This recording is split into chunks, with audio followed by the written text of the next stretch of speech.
সকল আসাম কেৰলৈ আপোনালোকক স্বাগতম জনাইছোঁ।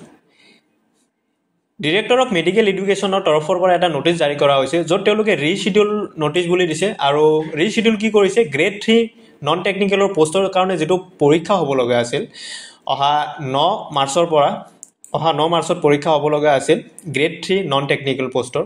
আৰু ইয়াৰ কাৰণে এডমিট দিয়া কথা আছিল 4-5 তাৰিখৰ পৰা এডমিট দিয়া ষ্টাৰ্ট হ'ল হয়। আৰু সেইটোৱে ৰিচিডিউল কৰা হৈছে, আৰু ৰিচিডিউল কৰি নতুন টাইম দিয়া হৈছে, নতুন ডেট দিয়া হৈছে। এইটো হ'ল 30 মাৰ্চ। অৰ্থাৎ 30 মাৰ্চত এক্সাম হ'ব গ্ৰেড 3 নন টেকনিকেলৰ। প্ৰথমতে 9 তাৰিখ দিয়া আছিল, 9 মাৰ্চ দিয়া আছিল, এতিয়া ৰিচিডিউল কৰি সেইটো 30 মাৰ্চ কৰি দিয়া হৈছে। চ' ভালে হ'ল, আপোনালোকৰ হাতত অলপ টাইম পালে, যাৰ কাৰণে আপুনি ভালকৈ প্ৰিপাৰেশ্যন কৰিব পাৰিব। যিসকলে প্ৰিপাৰেশ্যন কৰিম বুলি যাৰ টাইম শেষ হৈছিল, তেওঁলোকে আকৌ 1 মাহ পালে প্ৰিপাৰেশ্যন কৰাৰ কাৰণে।